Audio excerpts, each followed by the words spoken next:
పటాన్చెరు పట్టణంలో ప్రాంతీయ ఆసుపత్రిలో మహిళా దినోత్సవం సందర్భంగా 14 నుంచి 15 సంవత్సరాల బాలికలకు హెచ్పివి గర్భాశయ క్యాన్సర్ నివారణ వ్యాక్సిన్ కార్యక్రమాన్ని నిర్వహించారు.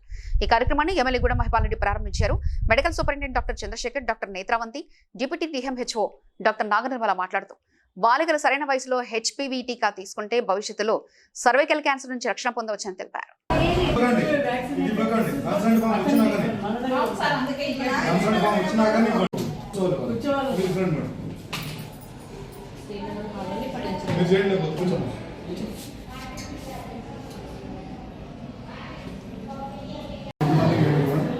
ఈరోజు కేంద్ర రాష్ట్ర ప్రభుత్వాలు సంయుక్తంగా నిర్వహిస్తున్న హ్యూమన్ ప్యాపిలోమా వైరస్ వ్యాక్సిన్ యొక్క డ్రైవ్ని మన వైద్య విధాన పరిషత్ హాస్పిటల్ ఏరియా హాస్పిటల్ పటాన్చెరులో ఈరోజు ఎమ్మెల్యే గారు లాంచ్ చేశారు.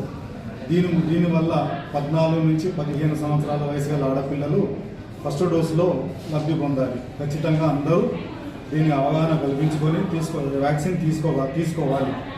ఇది గర్భాశయ ముఖద్వార క్యాన్సర్కి సంబంధించిన వ్యాక్సిన్. బయట ప్రైవేట్లో చాలా ఖర్చుతో కూడుకున్నది. రాష్ట్ర ప్రభుత్వం, కేంద్ర ప్రభుత్వం వీళ్ళు ఉచితంగా అందజేస్తున్నారు. దీన్ని అందరూ సద్వినియోగపరచుకోండి.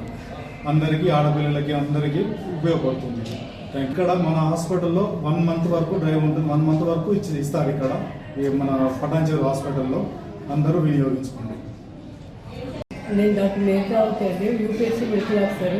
ఈరోజు హెచ్పివి వ్యాక్సిన్ ఇవ్వడం అనేది జరుగుతుంది. అది ఎవరికి ఇస్తామంటే 14 ఇయర్స్ కంప్లీట్ అయి ఉండాలి, 15 ఇయర్స్ నడుస్తుండాలి, వాళ్ళకి ఇస్తాము. ఇది మెయిన్ వ్యాక్సిన్ ఇవ్వడానికి కారణం మేము గర్భసంచి ముఖద్వారం క్యాన్సర్ రాకుండా ఇస్తున్నాము. అది ఫస్ట్ డోసేజ్. సో దీనివల్ల మనకు చాలా బెనిఫిట్స్ ఉంటాయి. అంటే బిఫోర్ ఎక్స్పోజర్ ఆఫ్ ది సెక్సే మన పిల్లలకి అంతా ఇస్తున్నాం కాబట్టి మెయిన్ మన ఇండియాలో సర్వైకల్ క్యాన్సర్తో చనిపోయిన వాళ్ళ సంఖ్య, ఆడపిల్లల సంఖ్య ఎక్కువగా ఉంది. దాని గురించి గవర్నమెంట్ ఇవ్వడం జరిగింది.